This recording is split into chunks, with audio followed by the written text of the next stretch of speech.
Hello, a good night of Shabbos. This week's parsha is Parsha Shlach, and Shabbos is going to be Chof Ches Sivan, the day the Rebbe and the Rebbetzin arrived safely in America during World War II in 1941.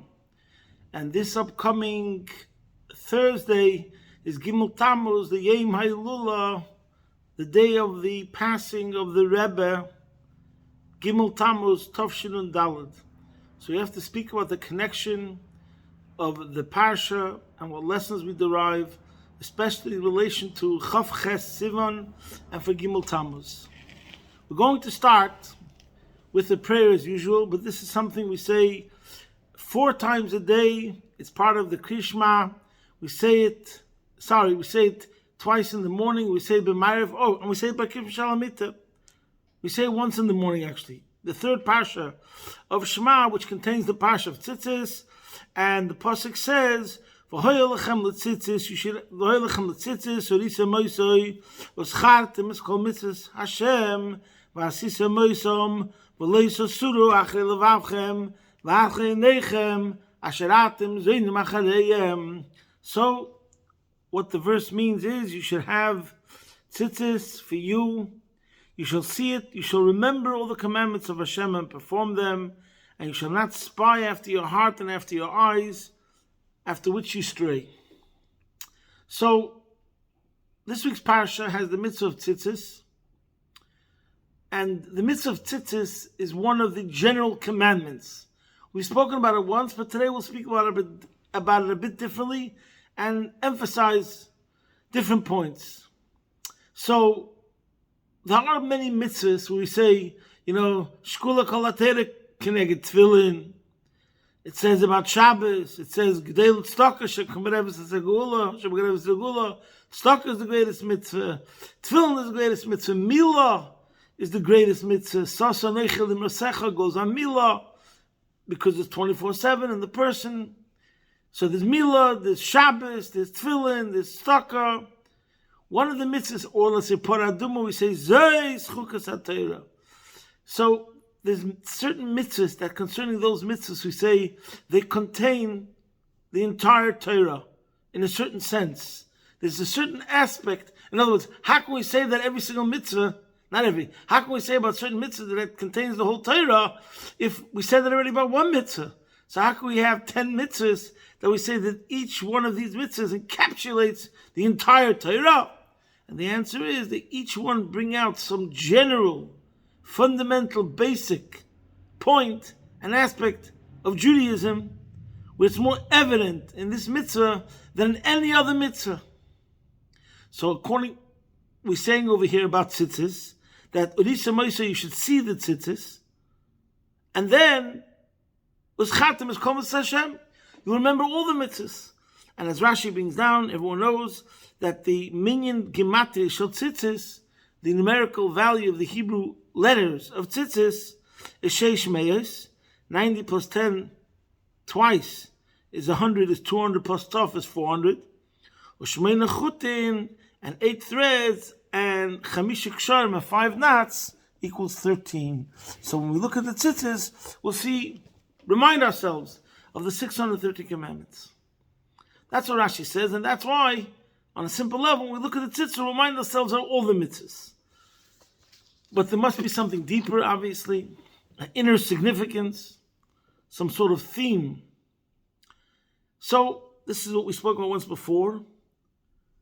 One second, before we get to that, there's a medrash. What I'm going to speak today is primarily from a talk of the Rebbe in Likutei Sichos Chelik Beis. So, there's a medrash which says the following, that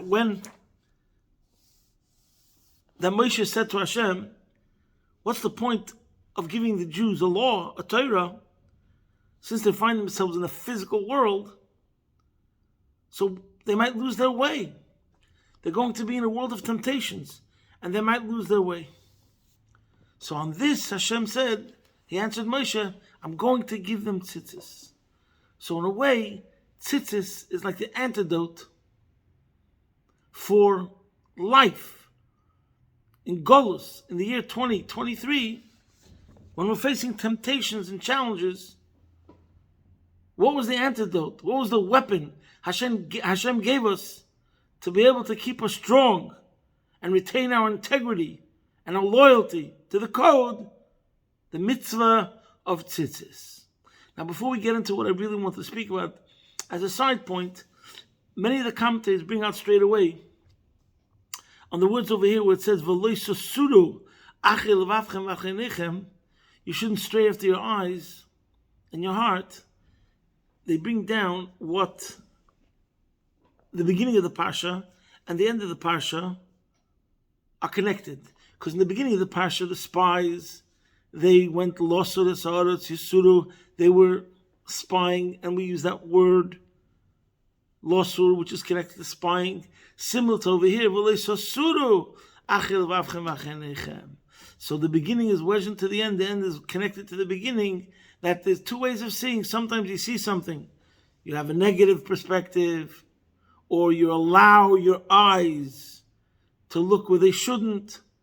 And as Rashi brings down over here, that Halev, and the Rashi actually brings straight away this connection on the words "V'leisasur kimoi mitura oretz." The word "sasura" is similar to mitur, which is spying out the land. And he says, "Halev v'einayim hemeraglim l'guf." The heart and the eyes are spies for the body. So he's using the word meraglim, which is used throughout the whole parsha, and they are the mesarserim lo yashaveres, ha'ayin royeh, the eye sees, halev chomed, the heart desires, v'aguf oisas avera, and the body commits the sin. So here we see straight away another dimension and a connection of tzitzis that many people in general today, everyone's talking about the disaster of internet and the devices, and there's all these movements and organizations about guarding your eyes, and Svarim are talking about it, and it's all very, very important, and we cannot ever underestimate the damage that could be done. But nevertheless, I don't think I've heard too many people speaking just about this idea alone, that tzitzis itself could prevent the person. In other words, start with what the Torah itself says, that wear tzitzis. You have no idea the power of tzitzis in this regard. So much so that the pasuk itself speaks about it. So right now, and by the way, this is a very big talk, very currently, about the destruction that has come through social media. I think just recently the Surgeon General of the United States of America said that social media has robbed children of the innocence of the childhood. And the studies have gone about teenage suicide and all that. And according to the studies, one of the major factors is what the eyes see. When a child looks on the internet, on Facebook, on Twitter, whatever it's called, and he sees what other people have, and he's jealous and he becomes depressed, and this has brought an increase in depression amongst teenagers like never before, the percentage, and also to actual suicide. Hashem Yirachem. So,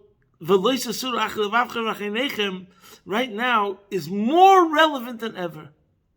Therefore, we should also stress that Hashem in the Torah already prescribed an antidote, tzitzis. So one level of the antidote is because he says, tzitzis, or isa moisei, looking at your tzitzis reminds you of all the mitzvahs, and that will help you in the v'lo yisasuru achei levavchem v'acheinechem. So there's looking at tzitzis which are positive looking, and that will prevent you from not looking at something negative. Now, let's talk about what is the significance of tzitzis, and how is it that it also represents all the Torah mitzvahs. So, we once spoke about it, and we quoted the famous mimer of the Tzemach Tzedek in Derech Tzeisecho. And over there he explains that tzitzis has the talis, according to Kabbalah, there's the talis godel, which you make the bracha on le'esatev b'tzitzis. And then there's the big garment. And then there's the tzitzis, the fringes. And according to Kabbalah, and Chassidus, the talus represents a Oir Makif. That's the infinite light. Like the Oir Ein Sof Shelifnei Tzimtzum, the infinite light which comes before the contraction. God as God is, in relation to himself. Then there's the Tzimtzum, the contraction, and then there's the Tzitzis, and the Tzitzis is compared to the Oir HaKav. Oir Kav Kotza, which means a minute, specific line, a laser beam.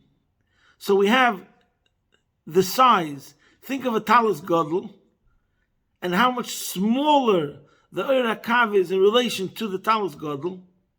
And in the mitzvah, we wrap ourselves. The mitzvah is lis atif. You have to wrap yourself, surround yourself, become enveloped in the talus gadol. So that represents the Igul HaGadol, which is called the Great Circle. That's the great infinite light, as God is. Not as he lowers himself, not as he contracts himself. But then there's the Tzimtzum, and then there's the Oir HaKav. God makes space, Kaviyachol, for the world. And then the light becomes more particular, specific, relative to each creation in its measure. So now, this is the significance of the mitzvah of tzitzis. In every single mitzvah, first I'll tell you the way I once spoke about it, then I'll add a new point to it now, today. We've spoken already many times that Judaism consists of two themes that run through everything. Bittul and Yichud and Zichur. Yichud and Zichur go together. There's one dimension where we have to totally nullify ourselves, surrender, yield to something which is greater, to a supreme authority, a supreme power, a higher authority, to something incomparably greater than ourselves. That's Nasa Koidim Lin Nishma. First we will do. We say Hineni. We pledge allegiance.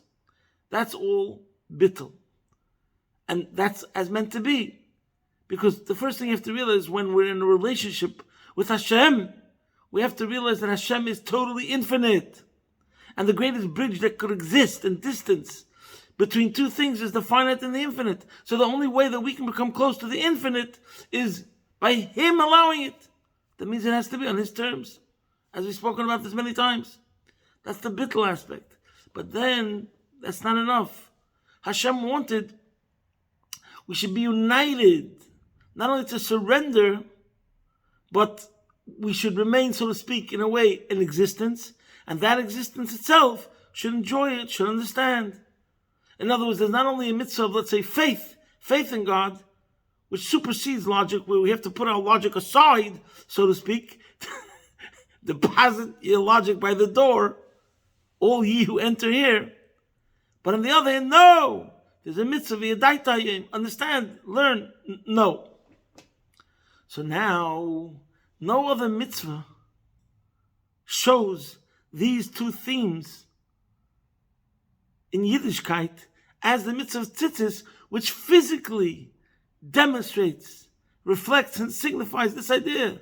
We have a physical talus gadol, the surrounding light, which represents his infinity, which could also be Shem Havaya, Yud Kei Vav Kei. And we have the tzitzis, the light, which is finite, very finite, and proportionate and measured, the Oir HaKav. And that teaches us, and this is why mitzvahs tzitzis is shkulik and kol mitzvahs, because by looking at the tzitzis, seeing that Oir HaMakif and seeing that Oir HaKav, you realize you have these two dimensions in your service of God.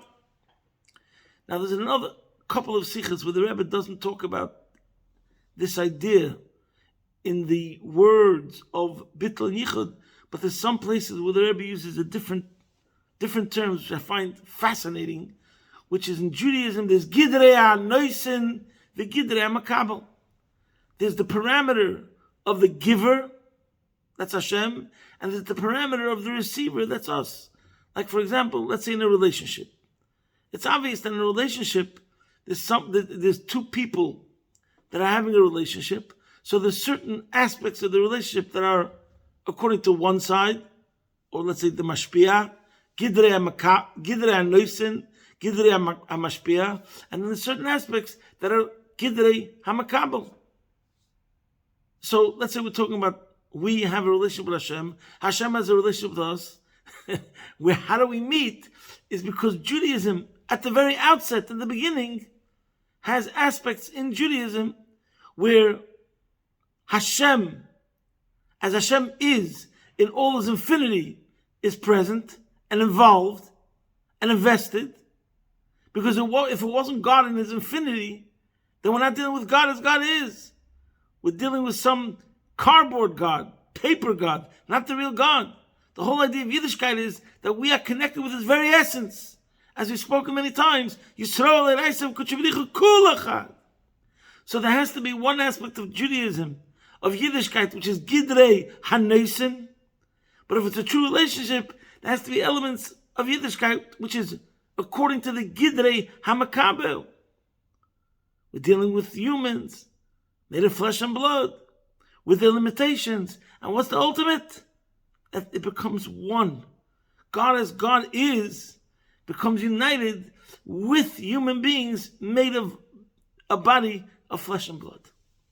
So now let's go back to Tzitzis. In Tzitzis we see the aspect of Gidrei Makabel, that's the Talis. Sorry, Gidrei Anoisen, that's the Talis. And we have the Gidrei Makabel, that's the Tzitzis. We look at the Talis and the Tzitzis, and we see immediately how all of Judaism, everything, contains elements of both these sides of the relationship. There was a certain aspect of the relationship that brings out the idea of infinity, transcendence, call it yielding, call it surrender, and then there's certain aspects of Yiddishkeit in every single thing, which bring out enjoyment, unification, understanding, feelings, etc. Now, we're going to go to the Sikh and Chili Beis. So the Rebbe asks a very big klotz kasha. Take a pause of what we just said till now. But once, based on what we said till now, we'll understand. If it says in the Torah that Risa Moise, look at your tzitzis, and the tzitzis is Bigamatria 613, the numerical value, so Hashem could have taken tzitzis and told us, wear it as a necklace. What do you need to tell us God before? We'll have the 613 mitzvahs. We'll wear tzitzis. We'll have some necklace made out of tzitzis. And we'll look at those tzitzis. And it'll equal 613. It'll remind us of all the mitzvahs. But the answer is based on what we said before. But now we'll translate it more practically in a certain sense.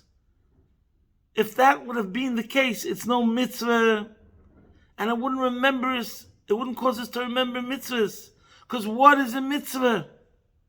Now let's go back to the mitzvah of tzitzis. That means there's the element of the mitzvah of tzitzis, which is transcendental, beyond human logic, something that reflects God himself. And then there's the strand which comes down into understanding. But if we would just look at the tzitzis and say, what is there to tzitzis? Only the fact that we can understand it and relate to it, then it's not a mitzvah at all. That's not what mitzvahs are. As we spoke recently about the mitzvah of kashrus, we gave an example. What is kashrus? Good for your health, good for your soul. Something that revolutionizes, causes something in the whole cosmic reality of all the godly levels. And we say they all missed the point. What is a mitzvah? Ratzon Hashem. Hu Ratzon Echad. The mitzvah is Hashem himself. That's what a mitzvah is. Now the same thing is over here. It's a very deep concept and very profound. We have to realize Yiddishkeit is built on our relationship. This is the first step.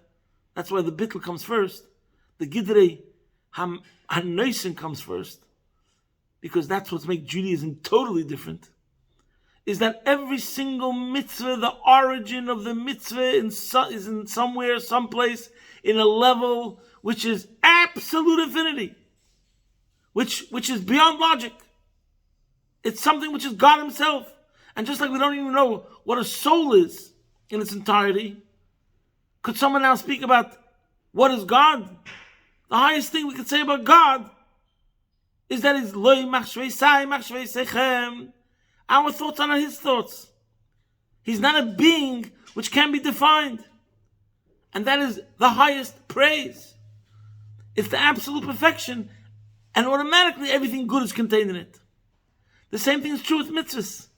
Every single mitzvah starts from a level which is Ratzon Hashem, pure will of Hashem, which transcends definition, transcends logic, and and even transcends qualities that we can speak of.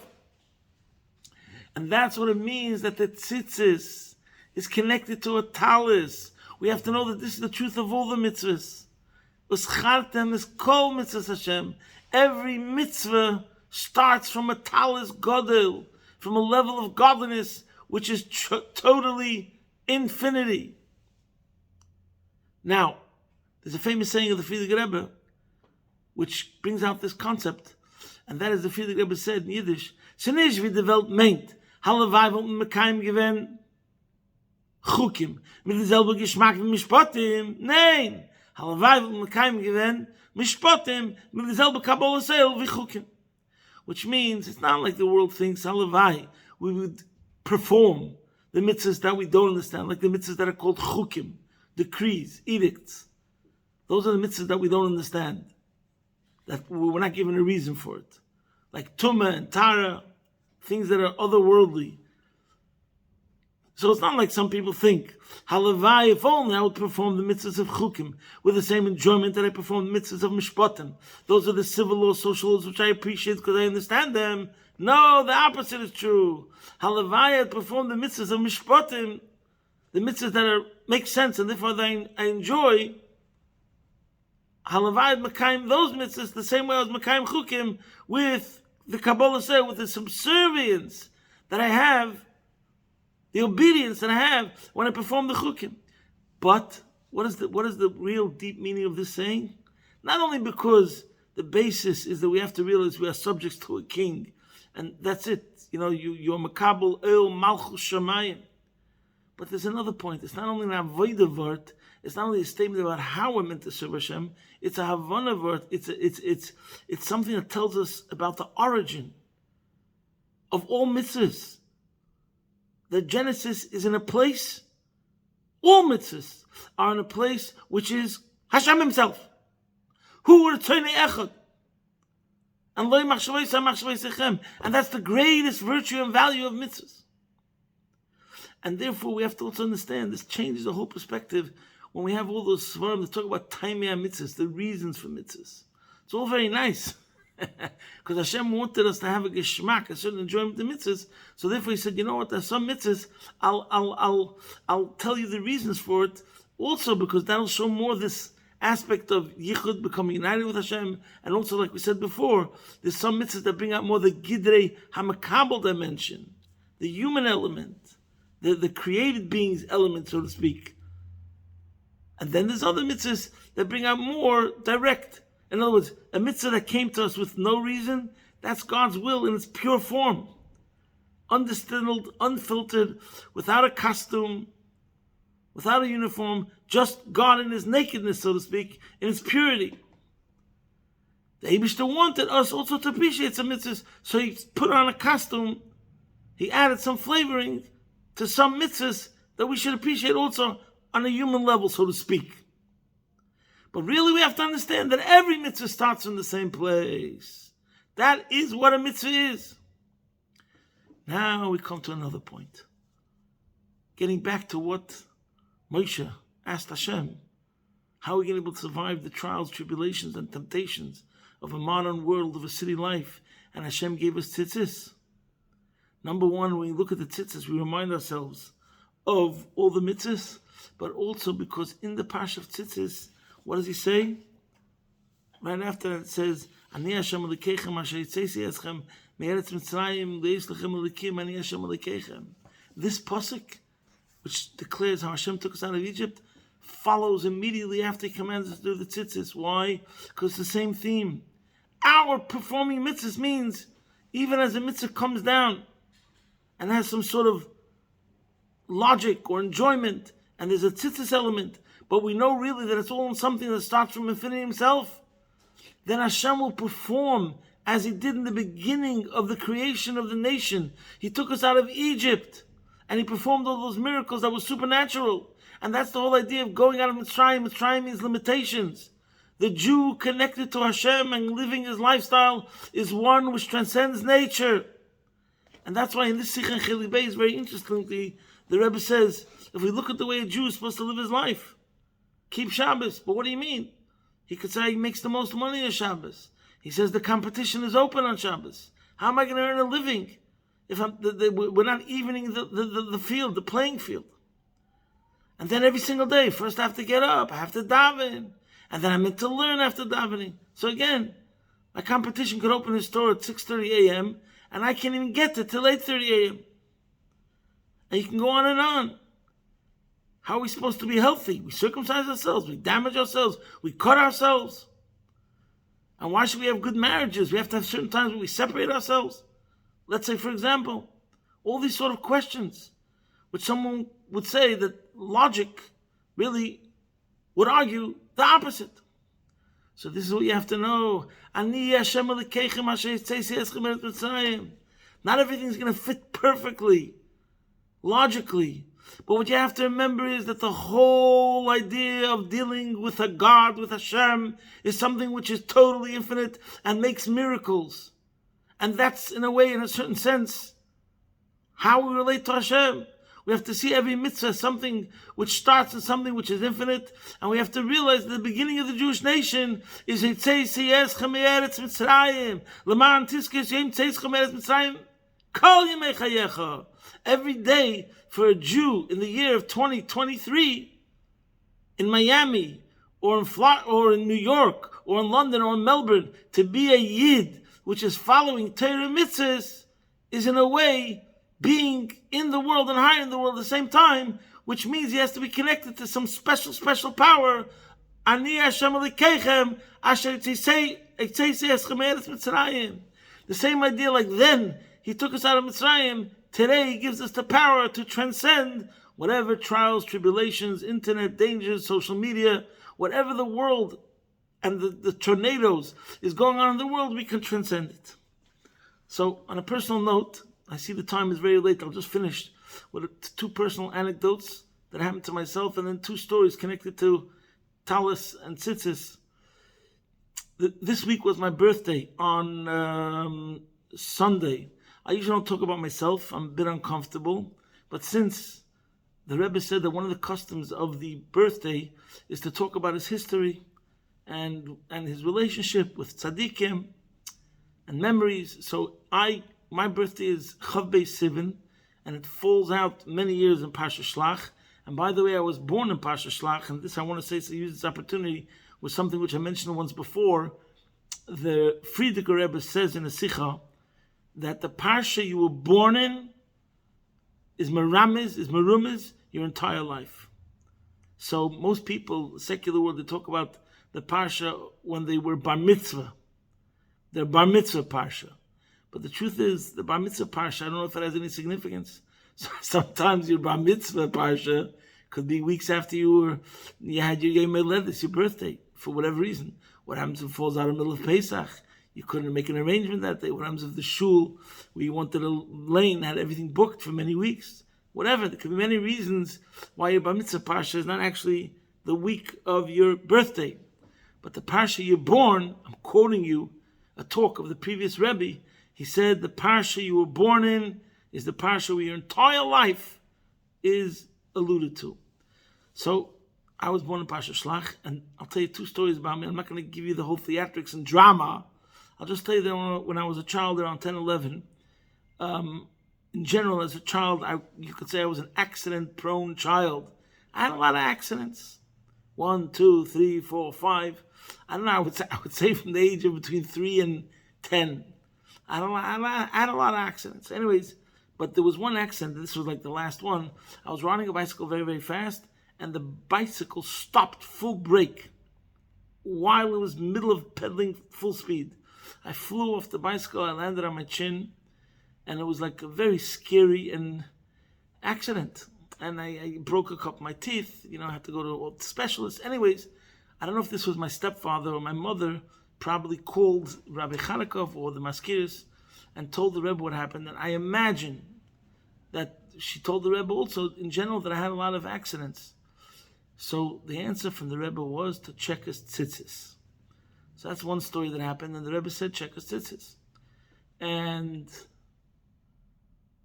I don't think it's such a big surprise that a child, 10-year-old, might have tzitzis as puzzle. Who's careful with the children's tzitzis? Kids getting, running around all day long, getting in different entanglements. Okay, that's one story. But then when I was 20 years old, I wrote a long letter to the Rebbe, bearing my soul about my life and everything. And the Rebbe answered, in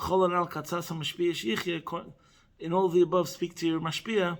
And he wrote, Bedikas tefillin v'talis cotton kosher. You should check your tefillin and you should check your talis cotton. Now that already was, the first story is already interesting. But the second story is really especially interesting. I can't say I'm the only one. I know of a couple other instances where the Rebbe told someone to check his talis cotton, but it's not usual. It's not so common. So here we have two stories where the Rebbe answered me to check my tzitzis, and it seems that tzitzis is also a shmira. It guards a person. In addition to spiritual guarding, as we see from the pasuk, but it also has a physical guarding element. If you're going on a trip, buy a new pair of tzitzis to make sure they're beautiful and kosher and everything, if you have a doubt. So now I just want to say another two stories. One is from the Gemara. It's a famous story. I'll just say it very, very quickly, and you look it up yourself. That's a famous Gemara in Menachos, Taf Mem Dalet Amen Aleph, where there was a certain Jew who was very careful with his tzitzis, and he heard of a very beautiful, beautiful, attractive woman that was somewhere, and he decided to go there and sin with her. And as he was getting undressed, his tzitzis slapped him in the face. That's what the Gemara says. So it was his scrupulousness in tzitzis that prevented him from sinning. And the end of the story is that this woman herself, who saw what happened with her own eyes, that the tzitzis slapped this person in the face who was a disciple, who was a student of a great tzaddik, and he just didn't do the Aveira. Right then and there he was stopped in his tracks, and she was so curious to find out, about this person. Like, I think she told him, if I remember correctly, you don't find me attractive? He said, no, God forbid, etc. And she wanted to find out about him. Where do you come from? Who was your teacher? And the end of the story is that she, I think, converted and went to his teacher. And I think in the end they got married. But this is all because of the power of tzitzis that prevented this person from committing a sin. Then there's another story. Again, these stories have to be looked up to get to all the details. We're way over time over here today. There's a story of the previous Rebbe and his father. His father once sent him to go nullify a decree.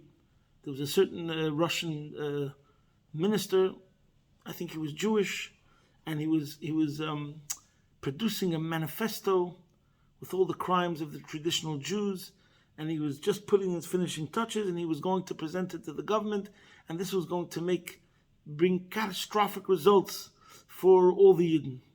So the Friedrich Rebbe sent his son, the Rebbe Rashab, the fifth Lubavitcher Rebbe, sent his son, the sixth, who was going to become the sixth Lubavitcher Rebbe, on a mission to go to Leningrad. So he went from Lubavitch to Leningrad, St. Petersburg, and the Friedrich Rebbe tried, and it didn't help.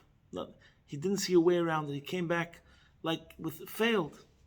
And I don't know if he told his father or just he came back. He came back to Lubavitch and he walked into his father, and his father, he must have told his father, I think. I imagine his father understood.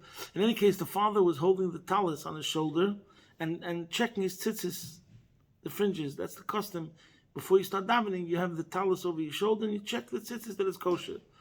So the Rebbe Rashab turned to the Friedrich Rebbe and he told him that there was once a story that the Alter Rebbe sent his son, the Mittel Rebbe, the first Chabad Rebbe, sent his son, the Mittel Rebbe, on a mission to also nullify a decree.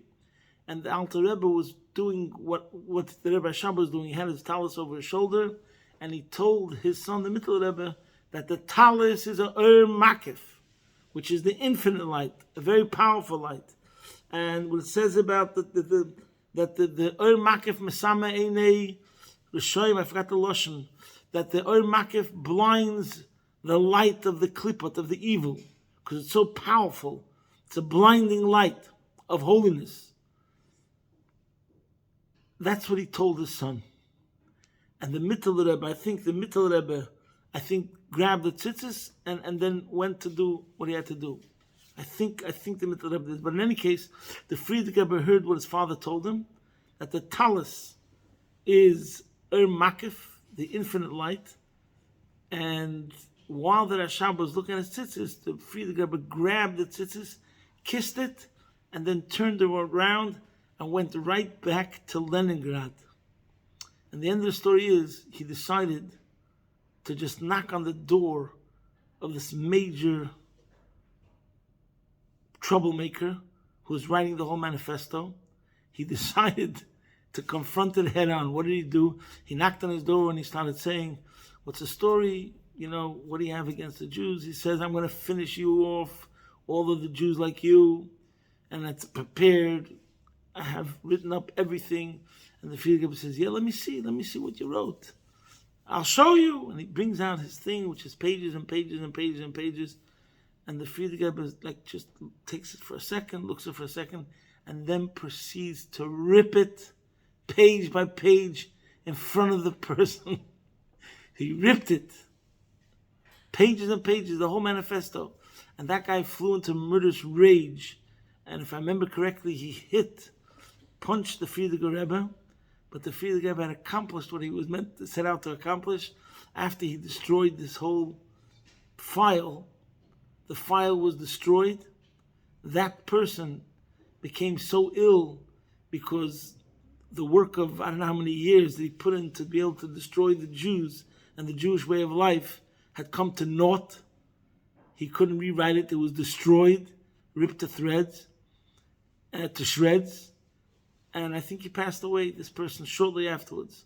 But the point from the story is that it's actually the power of the talis and the tzitzis that reinvigorated and galvanized the Frierdiker Rebbe and gave him the strength to walk straight into the den of the lion with courage and Mesiras Nefesh and just do such a thing that destroyed it, a bomb in central headquarters of the opposition that destroyed it once and for all. And this is the connection to Chav Chesiven and to Gimel Tammuz. The Rebbe comes to America. At that time, America was called the Treif Medina. It was the Treif, the non-kosher country, because all of the people from the old school, from pre-World War II, my mother who came from Minkach, the old country, they were terrified of this modern, secularized city life, when they had a life of wholesomeness and innocence and more simple, etc. And this was the Rebbe's shlichus, coming dafka to America in such a place, and then transforming it with the power of tzitzis, talis, tefillin, and all those things, which is bolstering mitzvahs more and more and more, that little by little, the bit of light, the light of the Makif, the light of mitzvahs, the light of the Hashem's infinity, transforms and makes over America. It makes it into a dira b'tachtenim, a dwelling place for Hashem. And if we will do our part in constantly working to make this world a dira b'tachtenim, Hashem will do His part and bring the ultimate geula. Take it from a yad mamish. Posting from my home, Be'ez Hashem Yisbarach, your man in Melbourne.